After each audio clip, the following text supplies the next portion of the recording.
کو ممکن بنانے کے لیے، اس ظلم کے خاتمے کے لیے جو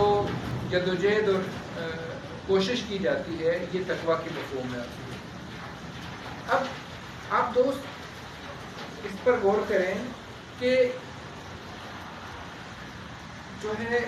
روزہ یہ ایک مخصوص وقت کے لیے آپ کھانے پینے اور دیگر جو آپ کی خواہشات ہیں اس سے آپ اعتراض برتتے ہیں، آپ رک جاتے ہیں۔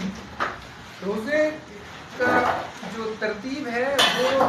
کھانا پینا بند نہیں ہے، بلکہ آپ دیکھیں تو اس کی ٹائمنگ کو بدلا گیا ہے،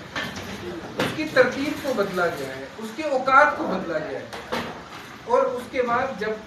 افطاری کا وقت آتا ہے تو ہم پیٹ بھر کر کھا سکتے ہیں۔ لیکن آپ اس پر غور کریں کہ وہ وقت جس میں ہم روزے دار ہوتے ہیں، جب ہم نے روزہ رکھا ہوا ہوتا ہے، جب ہم